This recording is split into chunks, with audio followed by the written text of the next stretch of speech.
Everyone and welcome to maths for mother. आज की video में हम सीखेंगे पाइथागोरस थ्योरम और उससे रिलेटेड सम्स। लेकिन वीडियो शुरू करने से पहले यदि आप चैनल पर पहली बार आए हैं तो चैनल को सब्सक्राइब कर लें और वीडियो इन्फॉर्मेटिव हो तो इसे ज़्यादा से ज़्यादा शेयर करें और लाइक करें।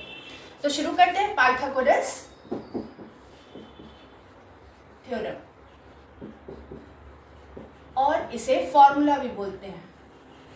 तो पहले तो हमें याद रखना है कि पाइथागोरस जो फॉर्मूला है वो हमेशा राइट एंगल ट्रायंगल में यूज होगा।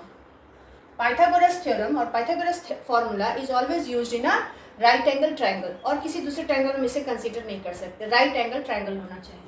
सो according to Pythagoras theorem, in a right angle triangle the square of hypotenuse, hypotenuse क्या होगा, तो राइट एंगल के जस्ट जो अपोजिट साइड होगा दैट इज कॉल्ड हाइपोटेनियस,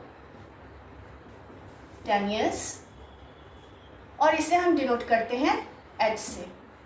और ये जो साइड होगा, जो नीचे ये साइड है, इसको हम बोलते हैं बेस, इसको डिनोट करेंगे बी से। एंड ये जो है आपका, ये कंसीडर किया जाता है परपेंडिकुलर, और इसको हम लोग पी से डिनोट करते हैं, small p, small b and small h. So according to Pythagoras theorem, the square of hypotenuse is equals to the sum of squares of these two sides, other two sides means perpendicular and base. तो अगर हम इसे लिखें then square of hypotenuse is equals to sum of squares of other two sides. ये है आपका Pythagoras formula. अब इसका यूज क्या होता है, तो हम इसे यूज करते हैं अगर किसी राइट एंगल ट्रायंगल में थ्री साइड्स में से कोई भी दो साइड्स का वैल्यू आपको पता है तो हम थर्ड साइड का वैल्यू इस फॉर्मूला के हेल्प से निकाल लेते हैं। तो ये हो गया मेन फॉर्मूला। अब हम इससे बाकी तीन जो साइड्स है उसके लिए फॉर्मूला डिराइव करते हैं। H square equals to p square plus B square, so h is equals to under root P square plus B square. ये हो गया आपका फर्स्ट फॉर्मूला। नेक्स्ट अगर हम इसको पी स्क्वायर में कन्वर्ट करें इस फॉर्मूला को, then p square is equals to h square minus b square, b square इधर आ जाएगा, फॉर्मूला पी स्क्वायर में कन्वर्ट हो गया, and p is equals to under root h square minus b square. ये हो गया आपका second formula for perpendicular, first formula for hypotenuse, and third formula देखते हैं। अब इस मेन फॉर्मूला को हम बी स्क्वायर में कन्वर्ट करें, then b square is equals to, ये p इधर लेफ्ट आ जाएगा, h square minus p square, and b is equals to under root h square minus p square. तो ये हो गया आपका थर्ड फॉर्मूला इसके लिए, बेस के लिए। तो ये तीन फॉर्मूला के हेल्प से अगर हमें p b h perpendicular, base and hypotenuse में से किसी भी दो का वैल्यू पता हो तो हम थर्ड वैल्यूज को निकाल सकते हैं। अब हम इससे रिलेटेड कुछ सम सॉल्व कर लेते हैं। ये दो राइट एंगल ट्रायंगल है, इसमें आपका पी बी एच में से कोई दो वैल्यू आपको पता है और एक्स का वैल्यू हमें निकालना है। तो फर्स्ट क्वेश्चन में अगर हम देखें तो यहाँ कौन सा वैल्यू दिया गया है पहले वो चेक कर लेते हैं। पहले तो हम हाइपोटेनस फाइंड आउट करेंगे। ये राइट एंगल का सिंबल होता है, राइट एंगल का opposite side hypotenuse, so h is equals to x, perpendicular is equals to 5 and base is equals to 12। तो हमें एक्स का वैल्यू निकालना है तो हम एच का फॉर्मूला यूज करेंगे। So hypotenuse is equals to under root P square plus B square plus B square,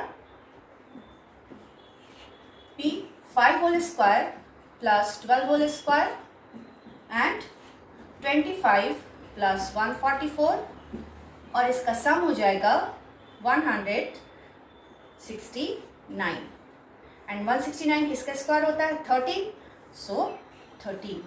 so value of hypotenuse is 13। और ये भी आपको याद रखना है कि हाइपोटेनस जो है वो राइट एंगल ट्रायंगल का लॉन्गेस्ट साइड होता है। तो हाइपोटेनस का वैल्यू ऑलवेज इस दोनों साइड से ग्रेटर होगा, बड़ा होगा। अगर मान लीजिए ये लेस आया, इट मीन्स आप कहीं गलत कर रहे हैं। Hypotenuse is always greatest value within the among the three sides, hypotenuse हमेशा सबसे बड़ा होगा। Next question, second number, h is equals to 10, p equals to 6 and b equals to x, means आपको b का value निकालना है। So b is equals to under root h square minus b square, h 10 square minus 6 square, 100 minus 36 and 100 minus 36 mean 64 and 64 किसका square होता है 8 का. सो B का value हो गया 8. तो यहाँ देखिए अभी भी हाइपोटेनस जो है वो उसका वैल्यू सबसे अधिक है. और ये जो स्क्वायर रूट हम लोग निकाले हैं तो स्क्वायर एंड स्क्वायर रूट से रिलेटेड मैंने एक वीडियो बनाया हुआ है जिसमें हम प्राइम फैक्टराइजेशन मेथड से रूट्स कैसे निकालते हैं उसमें डिटेल में मैंने बताया है. तो आप उसे चेक कर लेंगे तो ये आपके लिए ईजी होगा. यहाँ से नंबर जब आप स्क्वायर्स का ये फॉर्म होता है 64 8 स्क्वायर है तो 8 हो जाएगा. इस क्वेश्चन में ABCD जो है वो एक रेक्टेंगल है और इसका डायगोनल और वन साइड दिया गया है. तो आपको इसका पेरीमीटर कैलकुलेट करना है. Calculate the perimeter of rectangle ABCD. Since ABCD is a rectangle so each angle is of 90 degree. सारा ही एंगल्स क्या होगा 90 डिग्री. तो सारे 90 से हमें मतलब नहीं. हम देखेंगे इन ट्रायंगल ABC अगर ये दोनों 90 हम रिमूव करें then in triangle ABC form a right angle triangle. तो हम यहाँ यूज करेंगे Pythagoras theorem to find the value of BC. So in triangle ABC from Pythagoras theorem BC is equals to under root.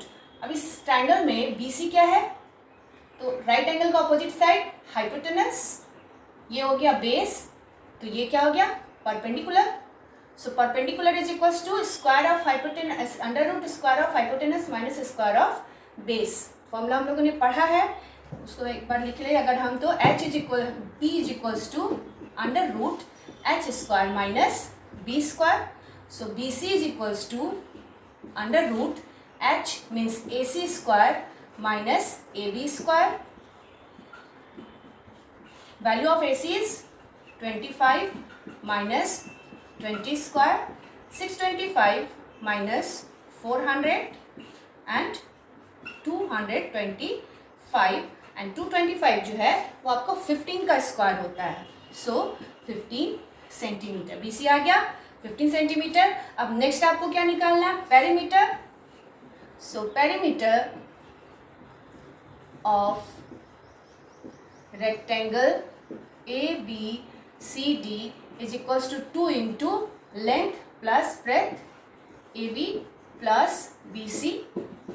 2 into AB is 20 centimetre and BC is 15 centimetre. 15 निकाला हमने अभी. 2 into 35 centimetre and 70 centimetre. तो इस तरह से Pythagoras का use जो है अगर किसी ज्योमेट्रिकल फिगर में राइट एंगल ट्रायंगल है तो उसमें भी हम सेट्स कैलकुलेट करने के लिए पाइथागोरस थ्योरम का यूज हम करते हैं. इससे रिलेटेड क्वेश्चन है पाइथागोरस थ्योरम के हेल्प से ही बनेगा जिसमें दिया हुआ है कि आपको एक बिल्डिंग है. बिल्डिंग पर 5 मीटर के हाइट पर एक विंडो है और यहाँ तक पहुँचने के लिए 30 मीटर लेंथ का आपको एक लैडर सीढ़ी लगाया गया इधर से. ठीक है. तो अब आपको बताना है कि इस बिल्डिंग के फुट से इस लैडर के फुट का डिस्टेंस क्या होगा. ये डिस्टेंस आपको कैलकुलेट करना है. ये वर्ड प्रॉब्लम में रहता है पाइथागोरस थ्योरम से रिलेटेड कि एक बिल्डिंग है जिसके 5 मीटर के हाइट पर एक विंडो है. वहाँ तक पहुँचने के लिए 30 मीटर लेंथ का एक सीढ़ी लैडर लगाया जाता है. तो बताइए कि इस बिल्डिंग के बेस से इस लैडर के बेस का डिस्टेंस क्या होगा. तो ये अगर हम फिगर बनाएं तो ये एक राइट एंगल ट्रायंगल फॉर्म करता है क्योंकि बिल्डिंग का जो वॉल है एकदम परपेंडिकुलर होता है बेस पर. और यहाँ हमें इसको इस डिस्टेंस को फाइंड करना तो हम इसको एक्स अज्यूम कर लिए. अब ये राइट एंगल ट्रायंगल फॉर्म कर रहा है. सो फ्रॉम पाइथागोरस अगर हम देखें तो इस राइट एंगल का जस्ट अपोजिट साइड ये हाइपोटेनस हो गया. ये हो गया आपका परपेंडिकुलर और ये हो गया आपका बेस. मीन्स आपको बेस निकालना है. So from Pythagoras theorem B is equals to under root H square minus B square P square perpendicular square and B that is X is equals to H is 13 and P is 5. 13 square 169 minus 25 and 144 और 144 12 square होता है. और जब कोई भी number का square लीजिए तो रूट से बाहर आ जाता है. It means 12 metre. So distance of base of ladder from wall is 12 meter. तो इस तरह से पाइथागोरस से रिलेटेड जितने भी सम्स हैं वो आपके राइट एंगल फॉर्मेशन होने पर ही यूज होंगे. तो आज की वीडियो में हम लोगों ने पाइथागोरस थ्योरम पढ़ा, उससे रिलेटेड सम्स बनाए। अगर किसी सम्स में आपको डाउट हो तो आप मुझे मैसेज करके पूछ सकते हैं। और वीडियो अगर इन्फॉर्मेटिव लगा हो तो इसे शेयर करें, लाइक ज़रूर करें। और अब मेरे चैनल मैथ्स फॉर मदर को अभी तक सब्सक्राइब ना किया हो तो सब्सक्राइब कर ले। मिलती हूँ अपने नेक्स्ट वीडियो में, तब तक के लिए thank you for watching my video.